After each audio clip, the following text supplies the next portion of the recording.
Hi there, Jeremy, Director of On Reiki here. I want to begin by asking you a question. Have you ever dreamt of just being able to go off to some remote mountain cabin or some cabin by the sea, some place where you wouldn't be disturbed by anyone, where you could just meditate all day in pure tranquility?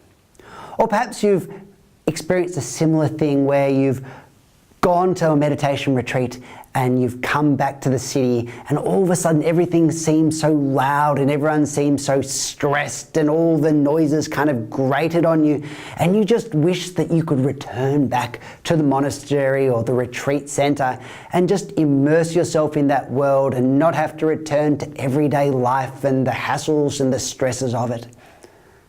Maybe you don't even ask for so much. Maybe for you, your big dream is just to have, say, 30 minutes a day where you can meditate undisturbed. 30 minutes where you don't have the kids climbing all over you, where you don't have your hubby banging on the door, where you can just sit still and go really deep and just connect with some essential part of who you are. Now, if you dream of these things, trust me, I get you. I totally empathize. In fact, I spent several years where I pretty well lived alone, and I spent a lot of it just camping out in remote places in the forests and in deserts and places like that, so I could just meditate undisturbed. And that was really easy. But the thing is, of course, most of us do live in the everyday world, and so that isn't possible, and for many of us it's not even desirable. So here's the thing. It's okay to yearn for your mountain cabin. It's okay to yearn for your 30 minutes of solitude. But if we become too obsessed by that, we can often fall into a very common trap. And the trap is this. We start to divide up the world between spiritual times and non-spiritual times. And so you've got the time you're meditating, the time you're practicing Reiki or whatever it might be, and that's spiritual, but all the rest gets relegated to non-spiritual. Now, once you start doing that, it typically means that for the majority of your day, you're disconnected from that real essence of who you are. You're disconnected from what you might consider your higher self or your true self. And as a result, you're probably going to grow frustrated. In fact, I've spoken to a lot of people who do my courses, and many people are frustrated because they're doing jobs and things which they consider not very fulfilling, and they wish they could just spend more time practicing their spiritual disciplines. It could be Reiki, it could be yoga, it could be whatever, and they're frustrated. But if they ceased dividing up the world into the spiritual and the non-spiritual, then maybe a lot of these issues would go away. You see, that's what I'm really asking you to consider. What would happen if you changed your belief? What would happen if you said, you know what? Why can't I make the spiritual component the whole? Or if not the whole, maybe in practice, okay, you're not going to stay in that zone the whole time, but at least aim for it. Aim to take your meditation, aim to take your spirituality to a kind of a 24/7 level. Just think about it. What would it be like if you could stay in that meditative zone when you walk to work? What would it be like if you were in front of the computer and you're typing away at the keys and you can feel that real connection to, say, chi or ki energy while you're doing it? What would it be like if you could feel that connection to meditation energy when you were reading to the kids or going for a run or doing all sorts of other things? Wouldn't that make your life so much more enjoyable? I mean, think about it. Imagine being able to meditate when you're at work. You'd actually be getting paid to meditate. Now, that's a nice thought, isn't it? Now, you might be thinking, well, that sounds pretty difficult. I tell you, it's a lot easier than you think. And of course, here, I'm not saying, well, there might be some people, Buddhas and stuff, who can stay in that zone 24/7. But while that might be next to impossible to stay there the whole time, to stay there for a large chunk of your day, to maybe even stay there for the vast majority of your day, that is very, very doable. And it starts actually with just a decision. It starts with the decision to focus and aim for that 24/7 connection to your meditation or spiritual energy. Because if you don't decide to aim for that, well, of course, you'll never even get close. But once you aim for it, once you start to keep focusing and bringing your mind back to an awareness of the present moment, then you've got a sporting chance. Of course, your mind's going to get lost, but once you've got that goal, once you've made the decision, yes, you are really going to try for that spirituality 24/7, then you're going to start to see that things really shift.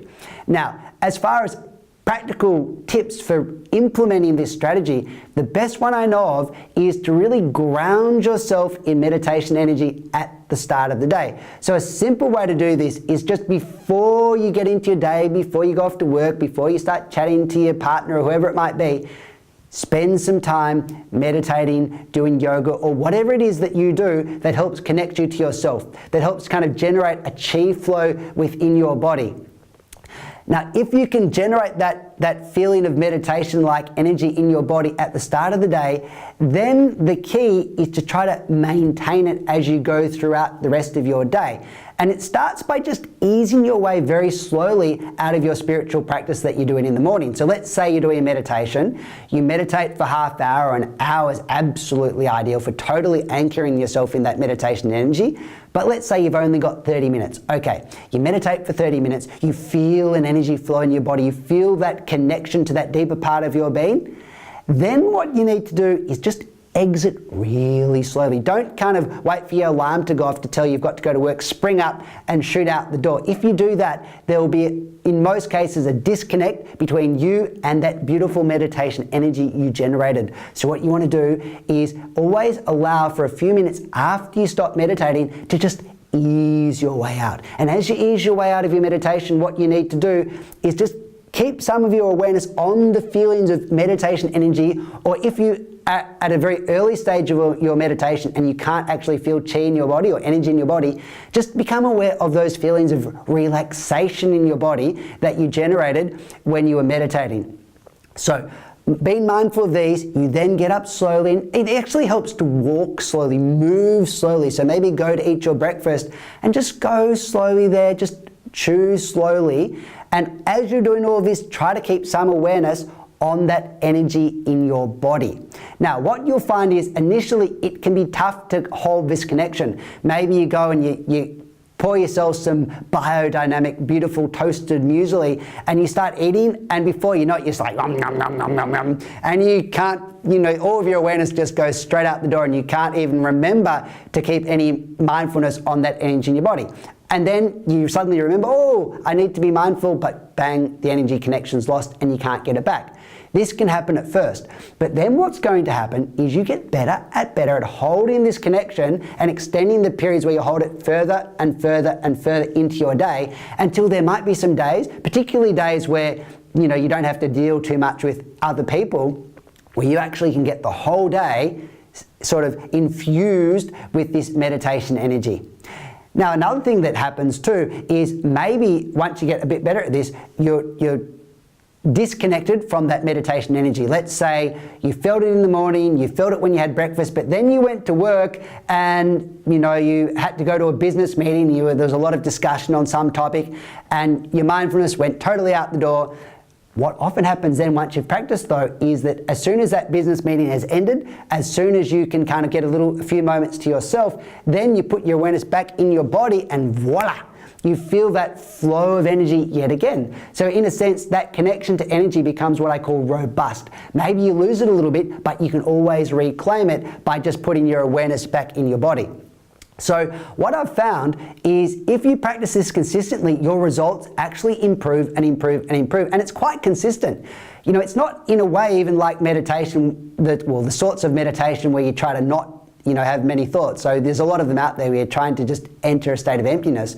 And I've got some issues with these to begin with, but these types of meditation, if you've done these over the years, you'll find that some days you have a good day, some days you have a less good day, and you could be meditating for 20 years, but you can still have some pretty ordinary days.